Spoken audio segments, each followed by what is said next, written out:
Good afternoon, everyone. My name is Maya Luria with TMC for Seniors, and this is sort of a part two of something that we did earlier in the year about eating plant-based and how to get started. I have Denise Rose with me here. Denise is a longtime whole food enthusiast that she loves to share her lifestyle on her YouTube channel. She has many cooking and shopping tips handy to help anyone take the step to incorporate some plant based meals into their diet. Welcome, Denise. How are you today? I'm just great. Am I ready to get started? You are. So I'm going to put your PowerPoint up. You do have an online audience that's watching from home. If you've got any questions for Denise, please leave them in the chat and I will ask her after her presentation. And then, of course, we've got an in-person audience too. So you can go ahead and get started, Denise. Great. Well, hello, everybody online and in front of me. I just want to share just a little bit of background in addition to what Maya said, so you just know a little more about me. I've been eating this way for a long time, but back in 2012, I saw a movie that completely influenced me called Forks Over Knives and taught me about the concept of whole food plant-based eating. And that is what I'm going to share with you today. And what really intrigued me about it was I learned there was all this evidence that eating plants prepared in healthy ways can really reduce our risk of disease. And I'm all for that. Now, I am a PhD sociologist, and so public health is very important to me. You know, sociologists care about social problems, and we have problems with health in this country. So many people are sick if you really find out the statistics. So I'm hoping that this presentation that I'm going to share with you today that will help you if you're striving for more optimal health. This is what will really help you. And I'm going to be using a framework for this presentation based on a book by two neurologists, Dean and Aisha Sharzai, and I'll be telling you more about them. They're very big on social media. They work out of California, and they, through evidence-based research, they've come up with a comprehensive brain health program, and nutrition is a big part of it. And the nutrition part is what I'm going to be sharing with you today. So I hope that's a little bit of an introduction to tell you kind of where I'm coming from and what we're going to be doing. So presentation, eat your veggies, right? How to start planning and eating more whole plant foods. And I really want to stress to you that eating this way isn't hard. I know people think that, you know, before they do it because they just can't figure it out. But once you have the knowledge, it's really not hard. It's only different. And once you get the hang of it, oh my gosh, and feel the benefits, you'll be so happy that you went on this journey. So in this presentation, you will discover three main points plus some other information. One, you're going to learn about the healthiest plant foods to eat for optimal health, and particularly for our brain and cardiovascular health.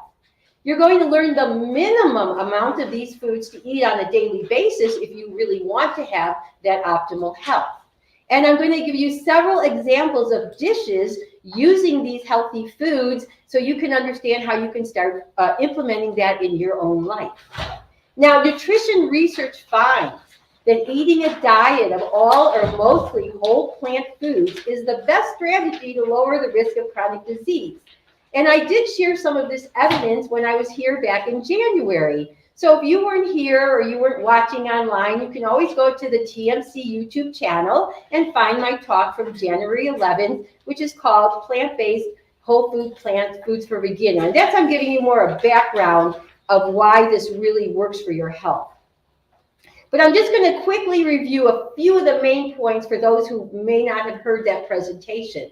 So why does eating a whole food plant-based diet really lower your risk of disease and can even halt some diseases that people have? Well, because it's a high fiber dietary pattern. And I'm sure you've heard by now, if you've attended lectures here, that Americans are vastly deficient in fiber. They're nowhere near where they should be. And fiber has so many important benefits for our health. So that's one of the greatest things about eating this way. We eat fiber all day long and our body benefits. Also, this way of eating is very low in saturated and trans fats, which are the kind of fats that put plaque in your arteries and can give you a heart attack or a stroke, up in your brain. So we don't want that. It also has no cholesterol because the only cholesterol are in animal products. And if you decide you want to eat a 100% whole food plant-based diet, you will never have any cholesterol to block your arteries. And then when we eat this way, we really pay attention to ingredients that really can offset our health. And you know what those are: high salt, high sugar, high fat, the unhealthy type of fats that have a lot of saturated or trans fats in them. So if we keep those at a minimum, that is really going to make a difference in our health.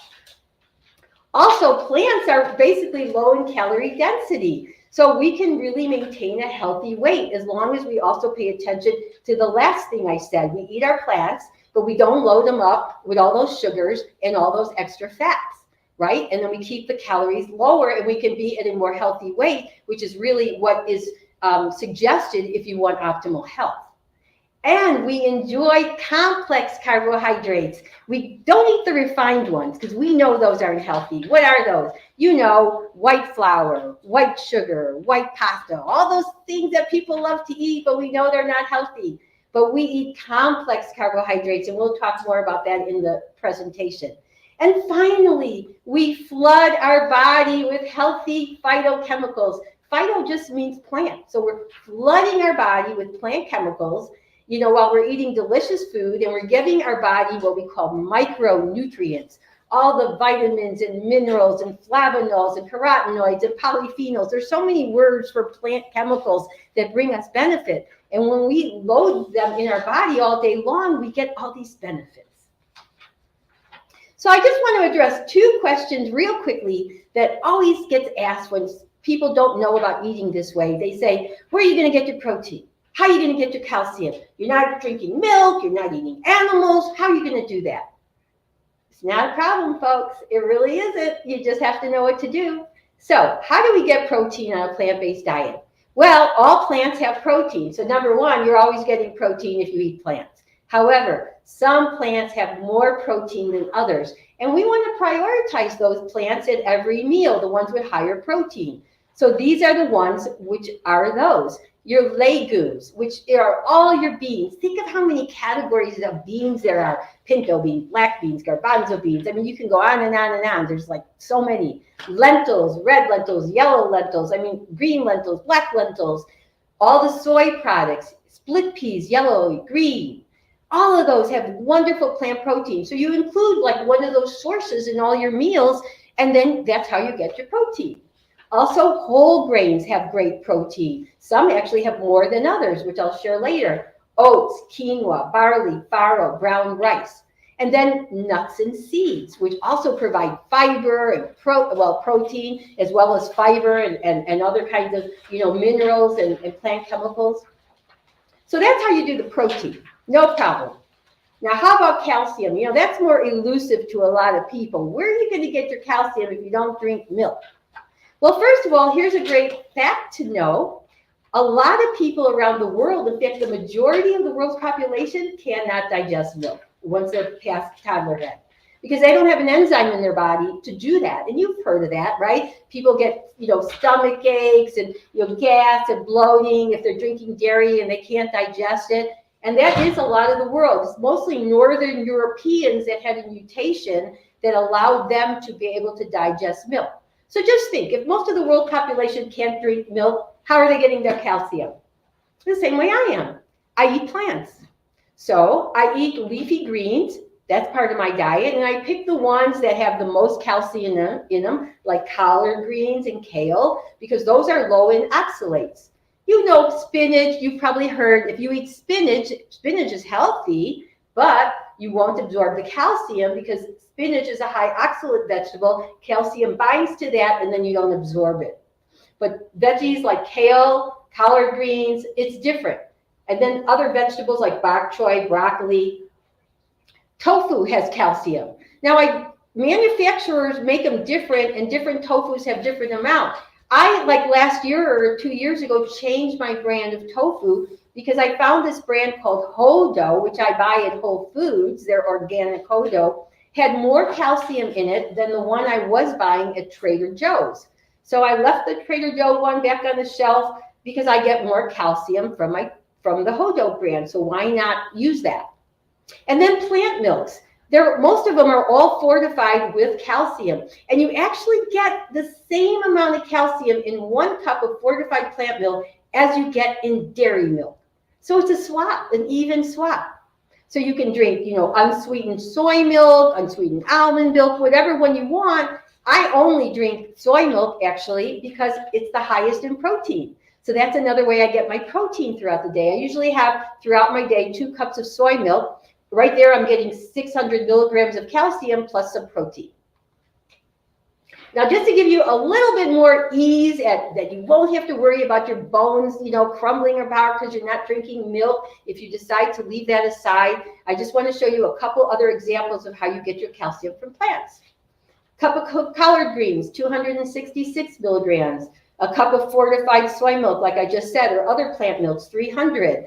Half a cup of calcium. There's a range because, like I said, manufacturers use different amounts when they make it. A cup of raw kale, 90. Cup of cooked bok choy, 158. Cup of cooked cannellini beans, which I love. They're so creamy, 120. 2 tablespoons of almond butter, 111. A cup of cooked broccoli, 62. So you can see you can get what you need. And if you decide maybe to do what I do, which is like drink 2 cups of fortified plant milk every day, I'm at 600 milligrams just through that. And then through all the other food I eat through my day, there's no problem in reaching the higher level, that would be recommended for us. So once you start eating a mostly whole food plant-based diet, it really doesn't take long before your taste buds change and you're loving it. But here's a little thing, if you are craving something that's not so healthy, let's say, some fried food, right? And you're craving it and you keep eating it. Well, then your taste buds really aren't going to change so easy because you're still putting that in your body. Your brain is giving you that response. So you really just need to allow yourself, to just put that aside for a little while. Just try not to eat those things you crave. And if you can allow yourself that room and start eating healthier food, really your brain will change the way your taste buds are, and you will start loving it later. The time will change, depend on how far you go as you're moving down this journey. And the other thing I just want to stress about what I'm sharing with you today about what a whole food plant-based diet really is, this way of eating primarily uses whole foods, not the processed plant-based meats, cheeses, and other garbage products that food companies are now putting on our shelves because they're hearing people go, oh yeah, we're supposed to eat more plants. But problem is a lot of those products are not made healthy. They may only be made of plants, but they're using coconut oil and palm oil, which will put saturated fat in your arteries and clog them up. You don't want that. They'll use a lot of sugar in it, again, to give you that sweet taste. That's not healthy for you. So I rarely buy any of that stuff in the store. I buy whole foods, and that's how I make my meals because I want to be healthy. So now we're going to get into the main part of this presentation for the knowledge that can really help you. What are the healthiest plant foods to eat? And as I said, I'm basing this presentation on the framework of the advocacy of these 2 amazing, wise neurologists who live in California. They're husband and wife. Their names are Aisha and Dean Sharzai. You guys, they have so many degrees between them besides their medical degree. And I just want to make this comment about how smart they are. Not only are they smart, they have 2 children. Both their children were in college when others are in high school. Their kids are like accelerated geniuses. It's amazing to watch. And, I've followed this family for a while, several years now.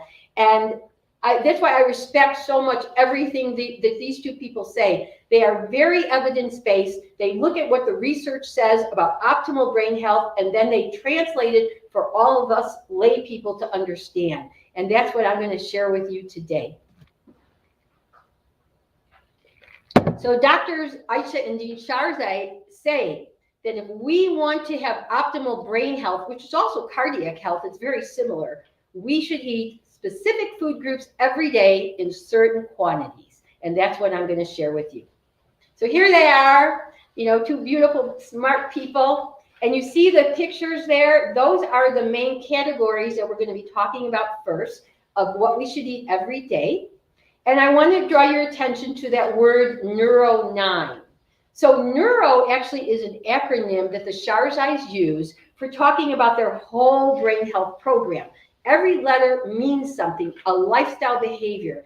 And what they say from their work in the clinic with people who have brain issues, especially starting to have cognitive decline, they have found that if people will really change their lifestyle for all these principles, their cognitive decline can stop declining and halt, and their brain can do better. So the N is for nutrition, and that is what I'm sharing with you today. E is for exercise. U is for unwind, stress management. R is for restful sleep. And O is for optimizing your brain with challenging, complex activities. They say if you do all those things, you will have the best chance at your brain, not becoming, demented as we age. Now, I want to bring your attention to the little paragraph above the food about why these are the foods they've chosen. These 9 foods, or actually categories, were derived from the list of foods ranked on the anti-inflammatory index and those that have been investigated and proven to be beneficial for brain health in large epidemiological studies. And you can find more if you decide to get their book. And I believe it's in the PIMA library system because I think I asked them to buy it. So now we're going to go through the 9 categories. And then after I go through the 9 categories, I'm going to talk about the serving sizes that they recommend that you eat every day for these categories. And then after that, I will be sharing some of the meals that you can make with these categories. Okay? So you've got a whole little framework going on here, right? Okay. Category 1, greens, especially the dark green leafy vegetables such as kale, watercress, Swiss chard, collard greens, arugula, spinach. There's a bunch of them. This is just an example. Whole grains. So now earlier when I was saying we eat complex carbohydrates, not refined, not the white flour, not the white semolina pasta, not the white rice. We're eating this. Oats, quinoa, brown rice, wheat berries, farro, barley, buckwheat, whole wheat pasta, 100%. I mean, unless you can't eat gluten, right? But if you can eat gluten, which most people can, you would be getting 100% whole wheat pasta. You could get legume pastas, but that's just not in the whole grain category, right? You can also eat bread if it's 100% whole wheat. Don't want to get bread with white flour in it. Whenever the ingredient is white flour, it's wheat or enriched wheat or something like that. You need to say whole wheat. Now, while one slice of whole wheat bread could fit into this whole grain category for your health, I just want you to realize that eating bread is actually not as healthy as eating the whole grain. So what is whole wheat flour made from? It's made from wheat berries, which is on the chart there, which are these little round things, that's harvested from the wheat. The reason why the wheat berry is healthier than the bread is because it hasn't been processed as much. Of course, when you get flour from a wheat berry, there's a lot more processing. And whenever we process our grains, we're losing nutrition. And so the thing is, the whole point of nutrition is to fuel us, right? So we can live healthy and do all the things we want to do. So I'm going to encourage you, even if you enjoy bread, maybe have some, but really try to prioritize the whole grains more, because you're going to get way more nutrition, fiber, and all the other micronutrients from that hasn't been lost in processing. And then I made this chart when I teach, because I really want to show people that if there's a lot of whole grains that offer you even more nutrition than the one people most commonly eat, which I think is brown rice. Maybe quinoa is the other one. So just look at this chart for a quick moment. Look at how much fiber and protein you can get from some of these grains compared to the rice. So if you look all the way, at the barley, look at that. Fiber, which is so critical for our body and everybody's deficient in, 8 grams for the same serving size as the rice, compared to 3 or 2. Why would you not eat barley instead? Now, you might not be familiar with the word hull barley. You might know pearl barley. Hull barley is actually the whole grain, so it hasn't been processed yet to the pearl. And it's not as easy to find, I have to admit that. I buy mine at natural grocers. So any of you feel like you can go to natural grocers, which we have a couple stores here in Tucson, that's a great place to buy that, and then you can actually get more nutrition than like eating rice, or even look at even the quinoa. Look at 8 grams of fiber for barley compared to 3 in quinoa. Now the protein is higher in the quinoa. A lot of people always know that as a high protein plant, but look at some of the others, you still even have more than the quinoa. So I just encourage you to think about that when you're choosing your whole grains. So the third category that the Sharzai suggests we eat every day is seeds, and especially ground flax seeds and chia seeds, because that's where we're going to get these beneficial omega-3 fatty acids that we need, especially for our brain. So here's a tip. When you consume flaxseed, yeah, you can buy it in the store already ground, but you know what? There's a good reason not to do that. And that is because once it's ground, then those fats start degrading from light and heat. So the whole food doctors that I follow and the dietitians, they suggest that the best way to consume flaxseed is to buy it whole, still encased in that little hard shell, and then take it home, get a little coffee grinder, and grind it when you want to use it. Now, I'm a bit lazy, I have to admit. I don't grind it every day. I actually eat it every day in my oatmeal, but I don't want to grind it every day. So I have like this a little jar that I grind, a little bit that stays in my fridge for the week, and my fridge is cold and it's normally dark, so I'm feeling it's not going to degrade too much, and like a whole bag of it, so that's how I do it.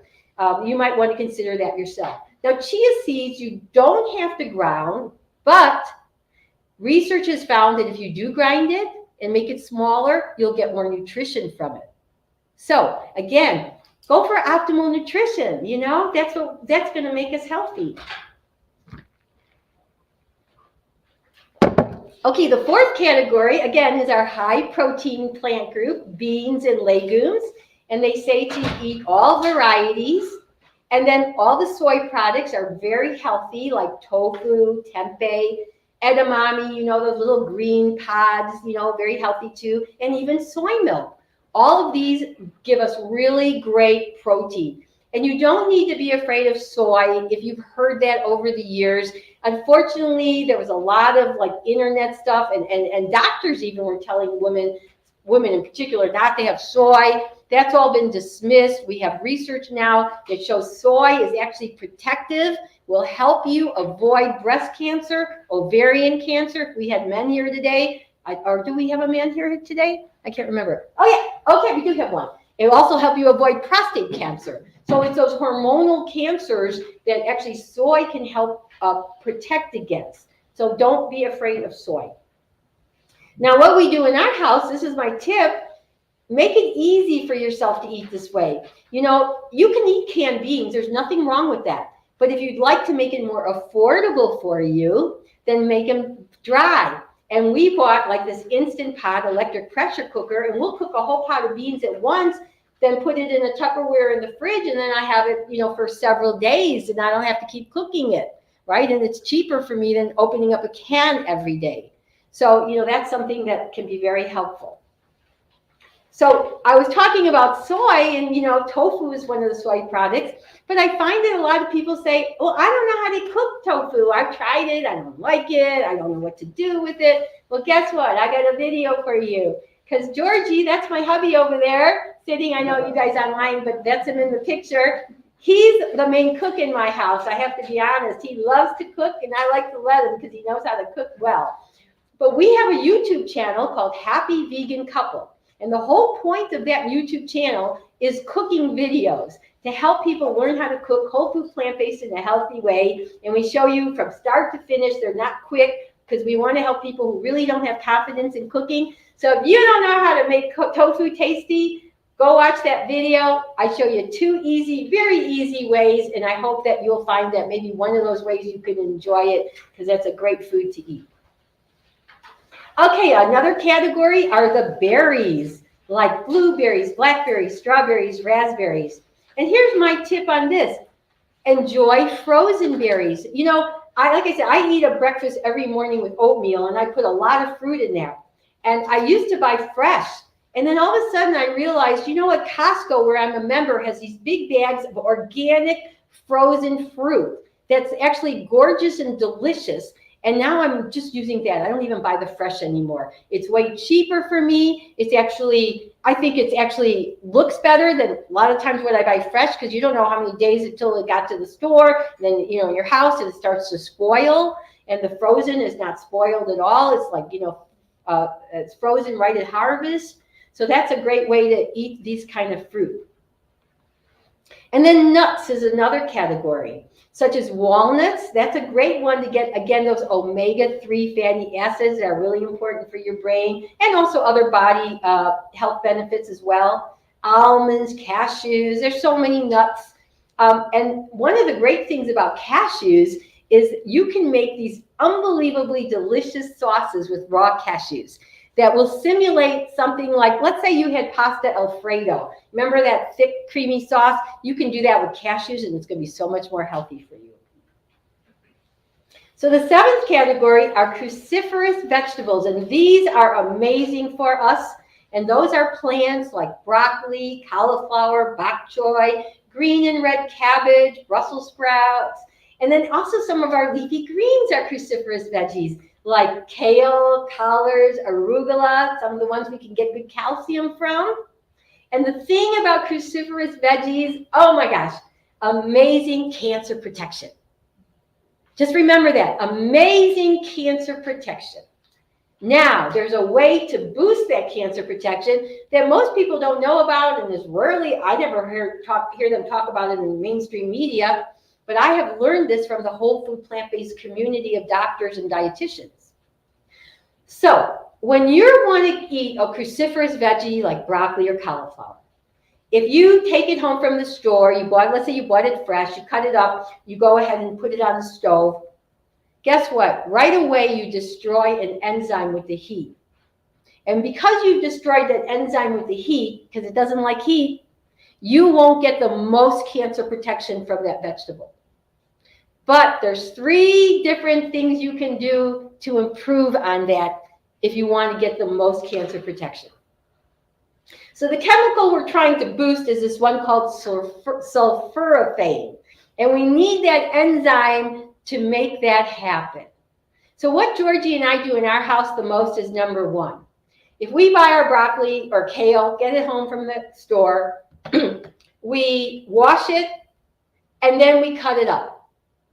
And then if we want to cook it for our meal that day, first we let it sit on our counter for 40 minutes.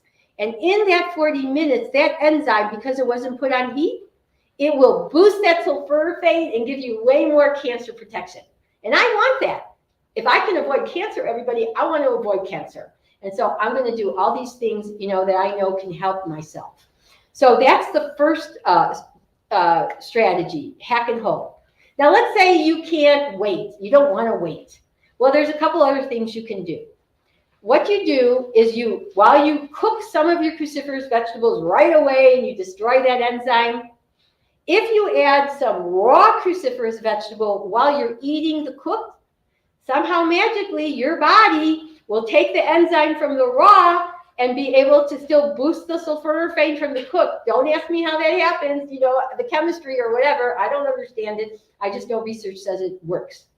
So mustard powder is actually raw. And if you like that taste, I don't, you could, you know, go ahead and cook your broccoli right away without doing hack and hold, throw some mustard powder on it, and then you can still get that sulforaphane. If you don't like mustard powder, like I don't really like that, you can just take some raw cruciferous, like let's say you were going to cook your broccoli, leave a little broccoli raw and eat it at the same time. Or maybe you're eating a salad and you're going to put that cooked broccoli with your raw salad. And in your raw salad, you have some kale and maybe collard greens, which are cruciferous. And you can get the enzyme from that because it hasn't been cooked. So those are the 3 strategies to keep in mind. And then the 8th category, the shars I say we should eat consume is tea. Green, white, black, or oolong. However, green tea specifically is really known for health benefits. So if you can enjoy that, I would go for that first, and try to get that into your body. Okay, herbs and spices is 9. That's the last category. And I'm sure you've heard about turmeric, because that's anti-inflammatory. But you always want to add a little black pepper because it's like that enzyme with the sulforaphane. If you put black pepper with turmeric, it'll boost the power of the turmeric, which is actually the curcumin, and will give you more, hopefully tamp down inflammation in your body. So remember that. And then all these other spices. Okay, so then Dr. Shar's eyes, besides the Neuro 9 that we just went over, they also created a list of 20 other plants that they want us to eat, regularly for our brain health. And some of those were in the Neuro 9, and they call this a Thoughtful 20. Now, I'm not going to go through all this because of time, but just real quickly, I'm going to name them, and then you can, look at your notes later. But these are the other things that we want to eat all the time. Leafy greens, broccoli, blueberries, mushrooms, beets, avocados, olives, nuts, especially walnuts, seeds, beans and legumes, quinoa, oats, green tea, turmeric and other spices, cacao, which is chocolate, herbs, sweet potatoes, soy, Brussels sprouts, goji berries, which are little dried fruit. And I just want to alert you to what they say we should avoid. We want to avoid ultra-processed foods, saturated fats, and trans fats. And they give examples: processed sugar. Think of all the things we people buy that have sugar in them. White flour, packaged snacks and sweets, red meat, processed meats, cheeses high in saturated fats, butter, coconut oil, palm oil would be the same. And they're telling you don't drink alcohol, that shrinks our brain. And it also promotes cancer. So now I want to show you how much of this food, the shars I say, we should eat every day. And I made a chart, and I made it, you should have that in your handouts, those of you who are here, so you can actually take this chart home and copy it for yourself, like in your photocopier, and then you could use this to help you be accountable as you start on this journey of trying to get better brain health and eating all these foods every day. So these are the amount of quantity they say we should eat, and notice that I have minimum underlined. They're saying this is the minimum if you want great brain health. Like, don't think you should stop here. So what are they? Green leafy vegetables, 3 servings. And what are a serving? Raw, 1 cup, or cooked, a half a cup. And so you see you have 3 smiley faces. So if you were using this chart throughout the day, when you eat your first serving of green leafy vegetables, then you can color in the face or check it off. And then you know you've done that for the day, and you know you got 2 more to do. So that's how this can be helpful for you. Whole grains, 3 servings a day.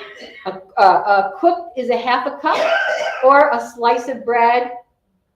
Seeds, 2 servings a day, 2 tablespoons, and that would be like your flax seed, your chia seeds. And then maybe you want to add other seeds like hemp seeds, pumpkin seeds, sesame seeds. There's so many.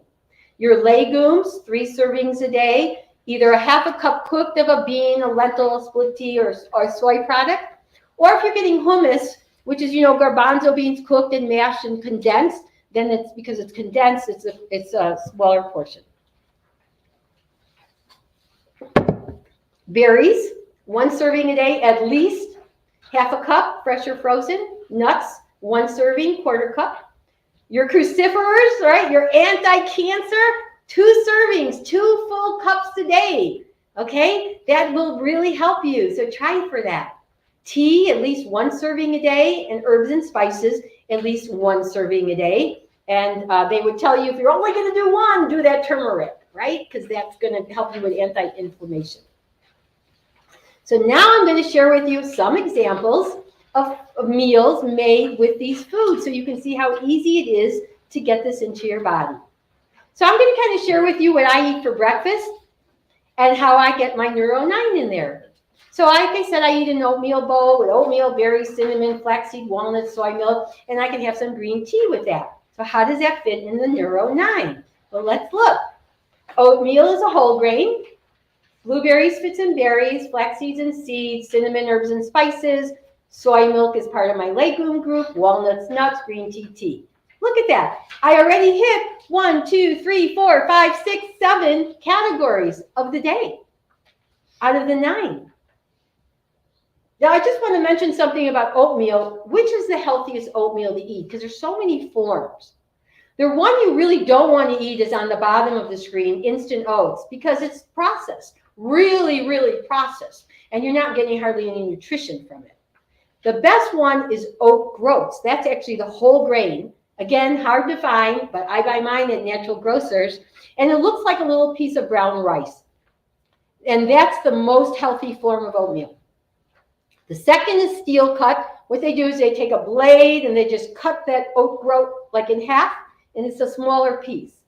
But it's got very similar nutrition to the oat groats because it's just like a quick cut.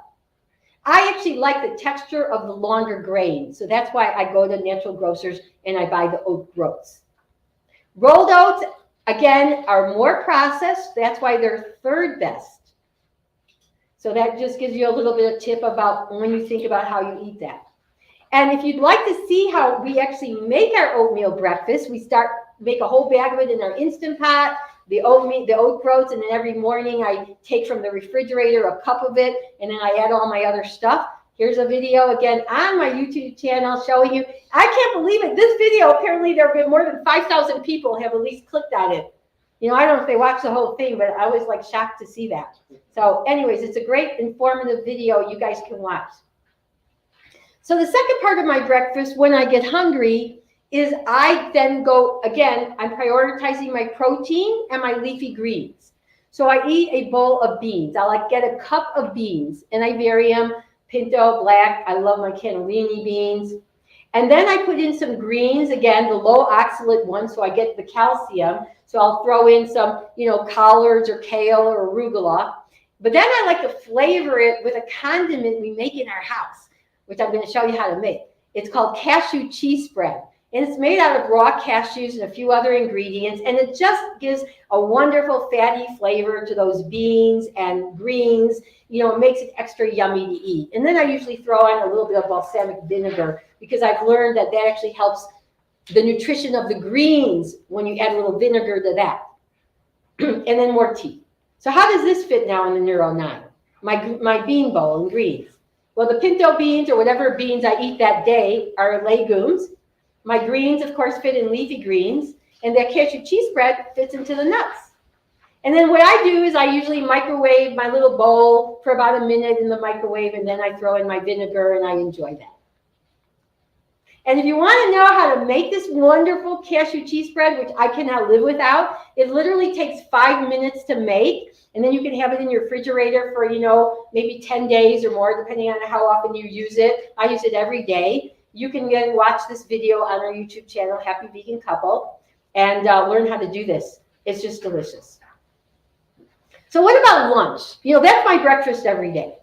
Lunch is what really gets varied in my diet.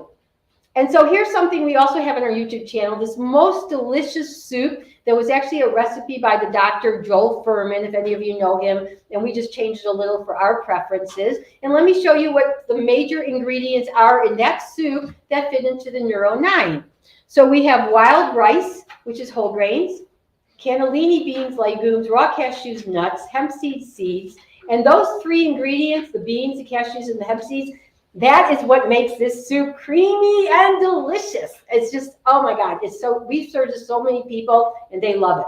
Then we have the spices also. Mushrooms are in Thoughtful 20, and they're also anti-cancer mushrooms, so it's great to eat mushrooms. Now, maybe with the lunch, you also want to have a little bit of whole grain bread with a little mashed avocado or slices and some arugula to go along with it, right? And we're going to add this now. So our bread is in our whole grains. Avocado is in our Thoughtful 20. And arugula, it hits 2 categories, leafy green and cruciferous veggie. And then maybe you want to have a little treat for dessert, or you could do this later in the day. So plant-based eaters, instead of buying ice cream made out of dairy, we make our own ice cream out of frozen bananas and a couple other ingredients. We call it nice cream. And it's absolutely delicious, and it tastes like chocolate soft serve.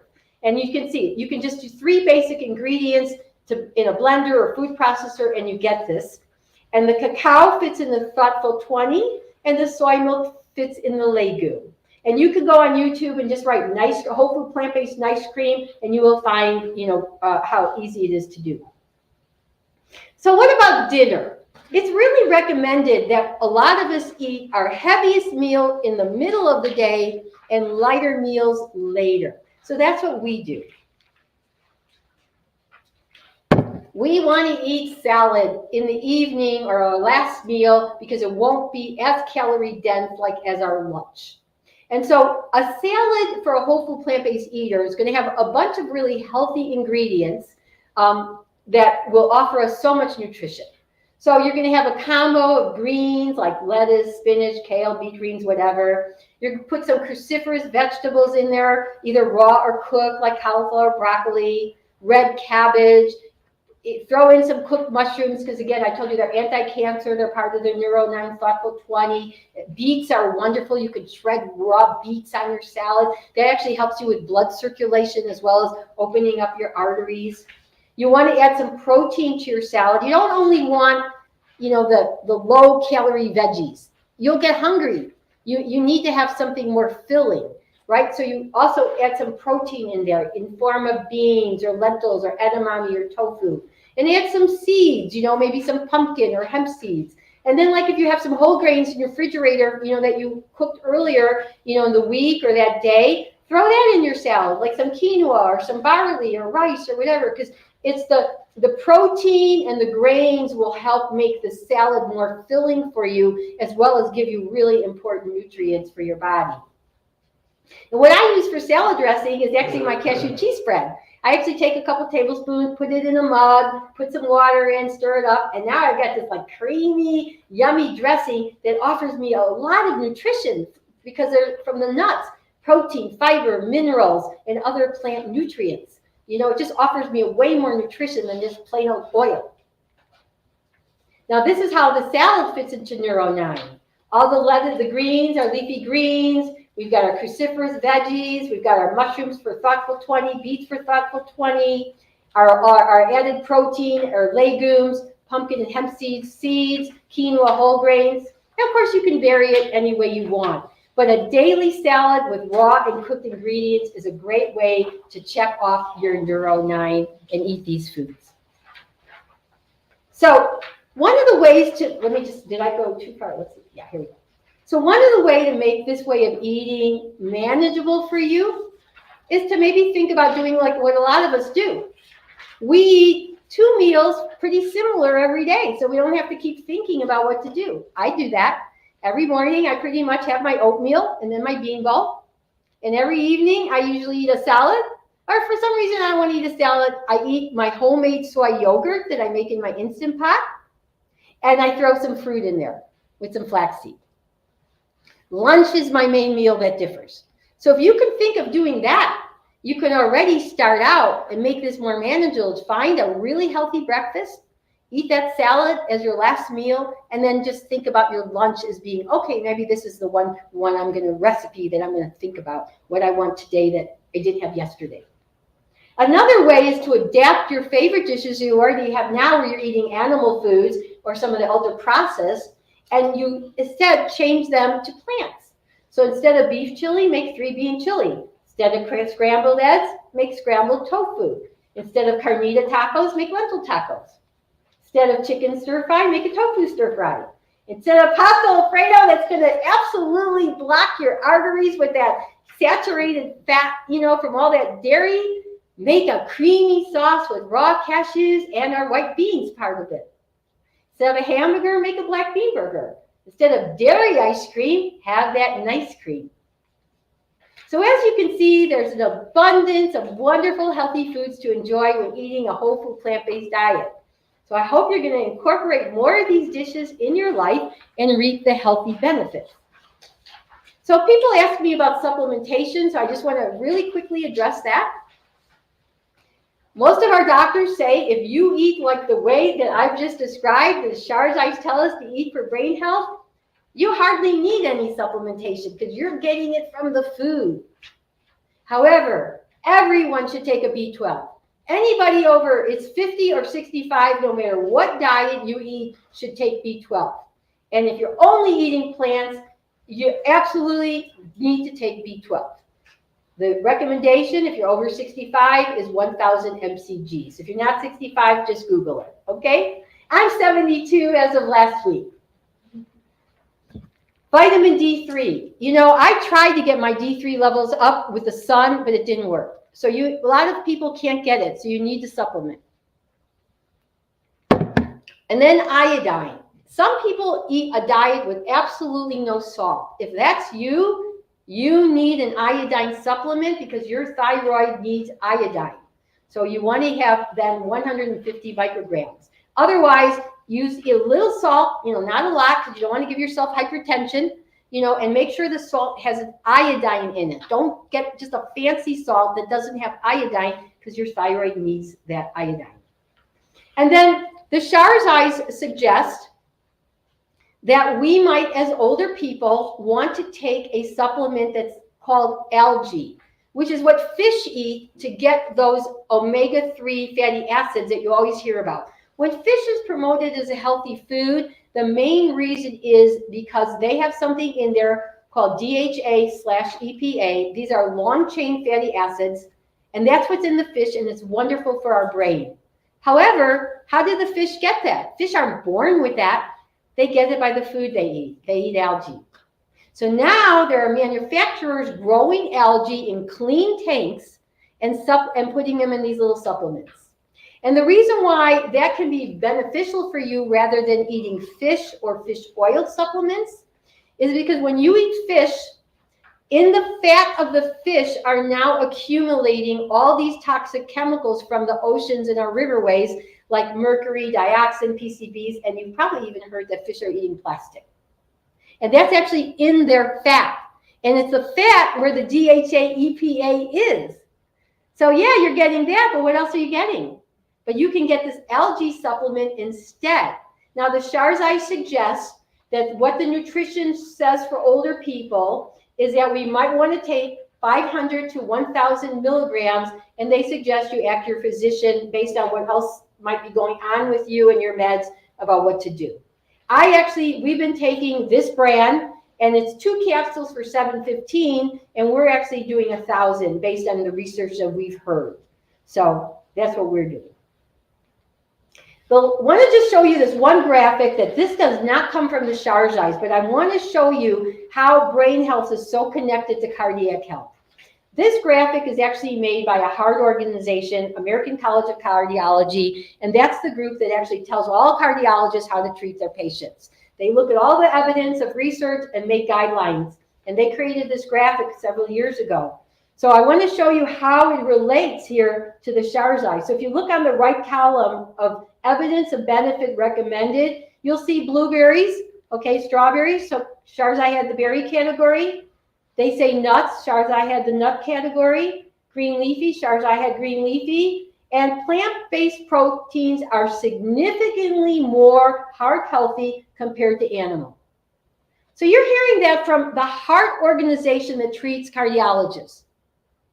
So why would you want to start really eating a lot of animal food still? When you know that the protein in beans and legumes, all that legume and tofu, whole grains and nuts is healthier for your body, your heart, than animal. Think about that. And then on the left, they show the things you want to avoid because they know it's harmful. So again, coconut and palm oil. That's why I'm saying don't go buy those plant-based cheeses and meats out there that have some of these ingredients in them that won't help you. Eggs raise your cholesterol, so it's harmful. Juicing without the fiber, then you're getting a concentrated sugar rush. Southern diets with all the fried food and all the sugar and all that, none of that is healthy. So how can you find healthy whole food recipes? By checking the ingredients when you pick something off the shelf, if it's not just like broccoli, one ingredient, right? Maybe you look at tomato sauce. So when you look at that, ensure that there are no added sugars or oils are minimal. And if you're buying whole grains, make sure that it's not the white flour, the right I mean, you want whole grains. You don't want refined. Again, you don't want the white flour, the rice, or the pasta. And as I said, you don't want to rely on those processed plant meats and cheeses because they have all those other unhealthy ingredients too often. Now, I want to give you a couple of resources where you can find recipes so you can start implementing the Neuro 9 for yourself. And these are all healthy channels on YouTube. These are all channels where they show you how to cook. And of course, mine is first. Happy Vegan Couple. I hope you guys will subscribe, and then you'll know when we send out a new video. We don't do it very often. We're not like that. You know, we have other things in our life, but we really like to help people when we find a healthy recipe and show you how to make it. Go to the Sharzai's channel called The Brain Docs. You see the other ones there.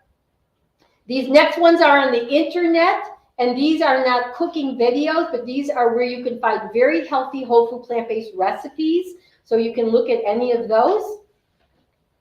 And then I'm just going to stop right now because I want to make sure I can answer some questions from the online audience. So if my live audience will please let me stop for a moment. I have a few more slides. If we have time, I will share. But I'd like to, address any questions before we run out of time. So thanks so much, Denise. So one of the questions I've got is, what do you enjoy? What's your favorite seasoning for your vegetables? What do you like to use to flavor them? Yeah, so cashew cheese, Fred, is used in a lot of stuff for us. Because again, a lot of people like to have a little fatty flavor in their food. And we don't really cook with much oil at all in our house. Again, because oil is very fattening and I want to stay at a healthy weight. So I want to be throwing a lot of oil on my food.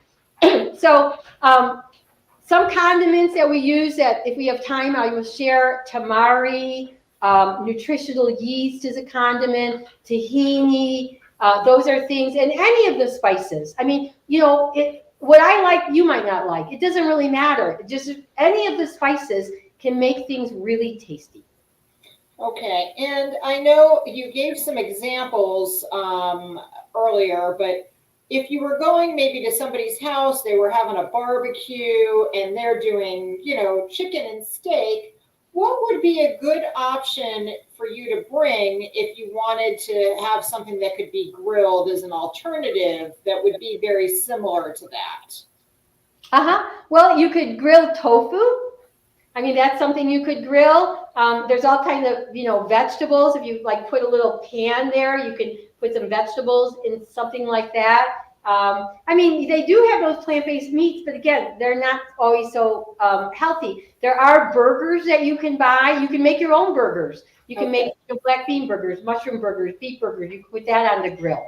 If you didn't want to just use the grill, you could just bring a dish for the table, because that's what we have to do, if we go to places. So we're going to bring a nice, dish from like that maybe we made in the Instant Pot, a wonderful curry or stew or soup, and then we'll share that with everybody. I know also maybe like a cauliflower steak, I think is really right. Yeah, in our house we've done that in the oven, but yes, you could do that on the grill too. There's some wonderful, you could marinades on there. We make this wonderful dish where we put some tahini and spices on the cauliflower and cook it, and it's so delicious. And what about eggplants?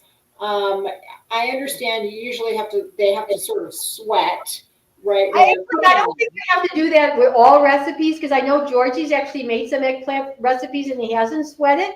Okay. So, the thing is, if you go on some of those websites that I've shared with you, with the cooking or the ones with just recipes, you will find the instructions or watch them make it, and it will be so much easier for you. That's where you'll get that knowledge for the specific recipe you want. Now, if you you love salty treats like chips or pretzels, what is a good alternative? I know you mentioned the cashew cheese, right? But are there some other things that you can make for a good sort of snack that would sort of fulfill that same? Well, so a lot of people they like that crunch, right? Besides the salt, we know we don't want to eat high salt.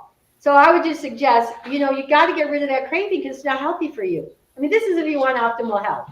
I mean, not everybody does, but if you do, you don't want that salt, okay? I mean, not high salt. So, wonderful substitution would be to cut up some, carrots or celery or zucchini, cauliflower, any of those raw vegetables, and then you eat it with some hummus or make some guacamole. Actually, that's one of my newest things. I love to eat now raw cauliflower dipped in guacamole. I mean, most people love avocados, and it's a healthy fat, and it's got great fiber in that. So that's what I would choose. I would like do hummus or guacamole with some veggies. Another great snack is popcorn. If you don't put, the butter on it. Georgie eats popcorn almost every night, and he throws nutritional yeast on it.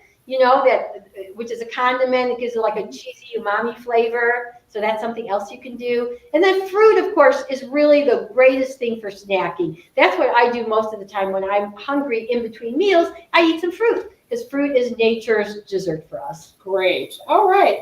Thank you. Those are the questions that I've got. If you want to finish up, and then I'll get offline when you're ready. Okay? Great. We have a little bit of time. I can just finish a few more minutes. Okay. So I just wanted to share a couple of appliances that those of us who eat this way find it makes everything easier. So I've talked about the Instant Pot, which is what you're seeing in front of you right now. And why this is great is because you can batch cook, right? You can cook that pot of beans. You can cook that pot of whole grains, and they have it in the fridge for several days. So then you can grab it out when you want to make your salad or something else, and you're not like having to prepare each time. And it's so easy. Just throw it in there and you walk away from your Instant Pot, come back, when it's done, and release the pressure, and you've got cooked food. How easy is that? And I just looked to see what one cost recently at Target. So like we have the 6-quart, and it was $100. And like we also, like I said, make yogurt in it. And then a high-powered blender can be very helpful, like a Blendtec or a Vitamix, because it's got a really powerful motor and will allow you to make these really smooth sauces or smoothies, which can be very healthy with lots of greens in them. And they are pricey, so we bought a refurbished one directly from Vitamix. We went to their website, and I just found out that they had one on there like for $249, which is maybe almost half the price of the new ones, because they are very expensive, but they last forever. Mine will probably outlive me, I mean, I'm 72, so I mean, I'm hoping I'm going to live and be healthy long with everything I do, but who knows? Okay, food processor, that's the last one. And that's really useful for making recipes like burgers or your nice cream, chopping, shredding veggies. And we buy ours at the thrift stores. I actually volunteer at the Golden Goose thrift store. If any of you know that, I cashier there 2 times a week. And so I always can see what's out there and buy, get these great deals. So now when you go grocery shopping, what do you need to do in the store? Where do you need to go when you want to really change the way you've been eating and get health into your body? Well, most of the stuff is probably going to come from your produce department, all your fresh veggies and fruits. And I know you've heard from other speakers that you want to eat at least 30 different plants a week if you want to give your gut, your microbiome, the best chance of doing what it wants to do for you, right? Because you've got trillions of microbes in that gut, and they want to eat fiber. So but they want to eat a diversity of fiber, and that's where those 30 plants come from. So besides the produce department, you're going to want to go find where your legumes are, that aisle, and buy either canned or dry. And if you do buy canned, if it has some salt in it, you can wash it off in the sink before you eat it. Tofu, tempeh, and soy milk are usually refrigerated. There are some soy milks on the shelf, but I buy one that's actually refrigerated. Edamame is always in the frozen section. You want to find the aisle for your whole grains, right? And again, I'm encouraging you to find the ones that besides brown rice, because you'll get more nutrition. And then flour, that might be in a different place, maybe with the baking items. Again, don't get that white flour, don't get that white sugar if you want health. You want to get whole wheat flour. And then there's another flour that some people like to use that's whole grain as well for maybe baking, and it's called white whole wheat. But it's still 100% whole grain.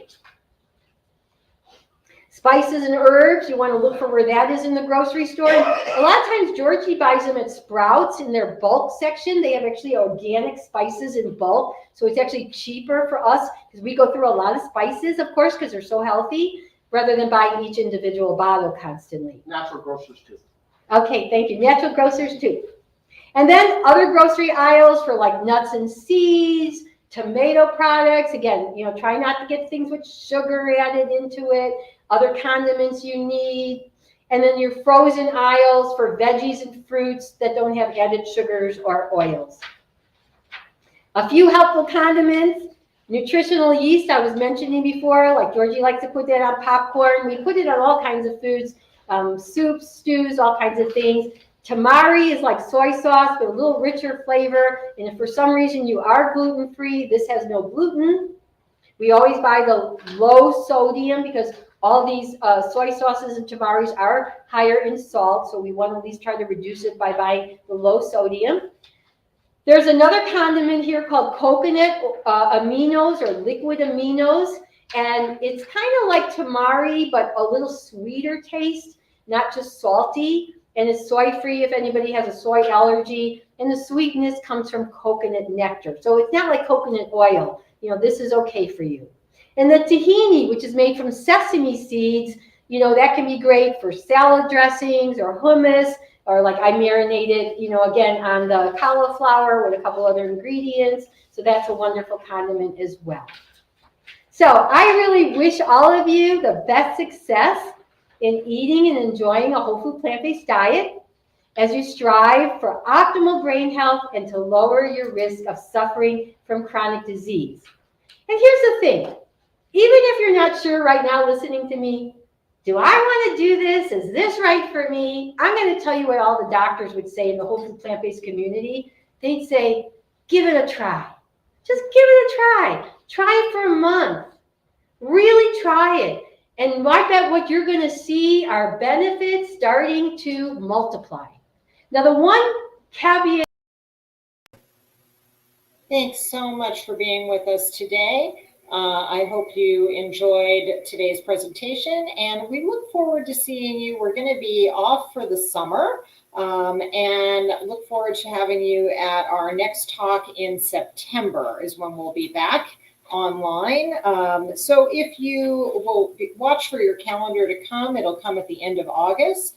And we do have a few classes that are going on, but these are mostly in-person classes right now over the summer.